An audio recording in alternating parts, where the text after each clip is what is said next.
Alors moi je m'appelle Matteo Trojanowski. Je suis un traceur de région parisienne.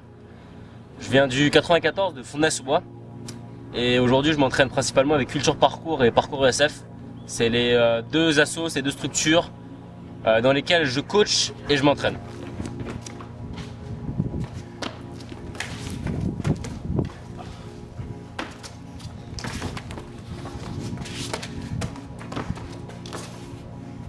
Ça fait environ 6 ans que je pratique régulièrement et que je suis impliqué dans la discipline.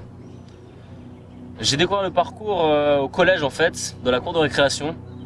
Je regardais un peu ce que les gens faisaient et il y avait 2-3 mecs qui s'amusaient à sauter sur les tables de ping-pong, à se déplacer, à passer des barrières. Et à l'époque, moi qui m'emmerdais un peu dans la cour, je savais pas très bien quoi faire. Je me disais c'est sympa quand même le délire de faire du sport, de bouger, etc. Donc je vais les suivre. Et ils m'ont dit que ça s'appelait du parcours et ils étaient super fiers. Ouais, on fait du parcours et tout, tu vois, ça tue. Et j'en ai fait avec eux et puis on a commencé dans la cour de récréation, puis on a fait ça à l'extérieur, puis on a fait ça un dimanche, puis 2, puis 3, puis la semaine, puis après ça a monté au fur et à mesure. Et à un moment on s'est rendu compte que le parcours, c'était pas que sauter par-dessus des barrières, mais il y avait des valeurs, il y avait une communauté derrière.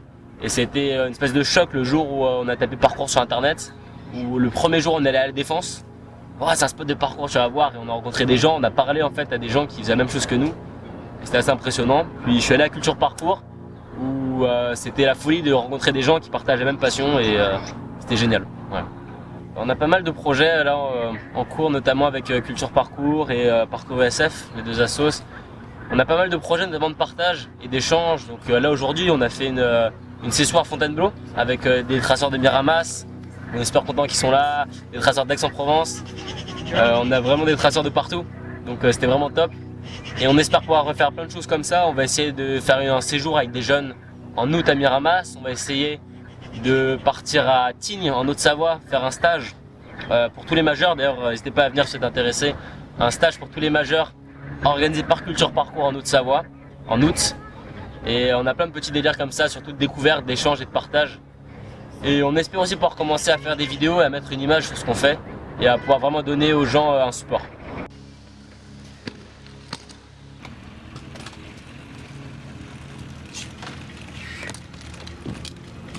Pour les débutants, je pense qu'un conseil que la plupart des traceurs donneraient, c'est de prendre son temps.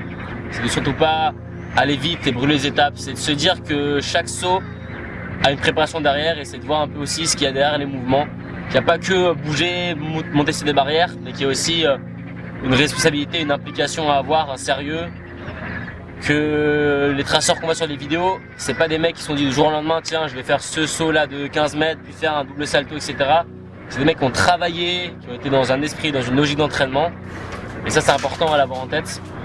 Et en plus, je dirais que quand on fait du parcours, quand on dit que ce qu'on fait c'est du parcours, on a une responsabilité vis-à-vis de toute la communauté, de tous les traceurs. Parce qu'on donne aussi l'image de la discipline. On montre aux gens ce qu'on fait. Donc si on dit que c'est du parcours, les gens vont avoir une image du parcours. Donc c'est important de penser à ça. L'évolution du parcours, j'ai pas forcément le recul nécessaire pour bien l'appréhender. Parce que moi, ça fait entre guillemets que 6 ans que je pratique vraiment. Donc je fais partie de cette évolution. Je suis dans une nouvelle génération. Et l'évolution du parcours, ça s'est fait très rapidement. Il y a eu une montée en puissance et de pratiquants et de structures, d'événements. Et c'est assez impressionnant de voir que chaque jour, sur YouTube, il y a des dizaines de nouvelles vidéos qui apparaissent, il y a des sessions organisées, il y a des événements partout, que ce soit en Corée, que ce soit en Amérique du Sud, bref, il y en a partout, c'est assez incroyable. D'un côté, ça fait peur parce que on pourrait être attristé de voir parfois certaines valeurs que nous tenaient à cœur, nous tiennent toujours à cœur, s'oublient par beaucoup de personnes. Et c'est vrai que parfois, on voit des vidéos, il y a écrit parcours dessus et quand on voit la vidéo, on se dit mais c'est pas du tout ma vision du parcours, quoi.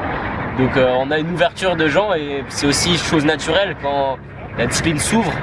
Il y a de plus en plus de gens qui en font, chacun se trouve sa propre vision. On ne peut pas tous se conformer à une seule même vision. Donc c'est pas forcément une mauvaise chose, mais ça fait peur et ça peut être aussi dangereux pour la pratique de la brusquer, de changer des codes auxquels on est habitué, des valeurs et de montrer des choses qui ne nous ressemblent pas, auxquelles on s'attache pas. Donc dans un sens, c'est vrai que c'est un peu attristant de voir que de moins en moins, entre guillemets, les nouveaux traceurs pensent au partage, à donner des choses, à transmettre, à partager, et plus à l'aspect performance. Mais encore une fois, je pense que pas tous, et c'est ce qu'on voit sur internet, mais heureusement que le parcours n'est pas que sur internet. Donc pour se rendre compte, il faut aller en extérieur, il faut aller rencontrer les gens. Et pour l'instant, j'ai plutôt confiance en ce qui se passe. Récemment, on a été aux Jeux Olympiques de Lillehammer en Norvège pour représenter le parcours. Il y a plein de choses qui se font un peu partout au niveau international. Et j'ai hâte de voir ce que ça va donner. Je pense qu'il y a des gens, à qui je fais confiance, des gens que j'aime beaucoup, des gens que je connais pas encore, mais je sais que c'est des gens qui vont donner des choses intéressantes et j'espère qu'on va créer des trucs de fou tous ensemble. Voilà. Un petit mot de la fin. Je suis super content que Monsieur Flo Pascal et tous les amis de Miramas soient venus à Paris. Et puis, bambou.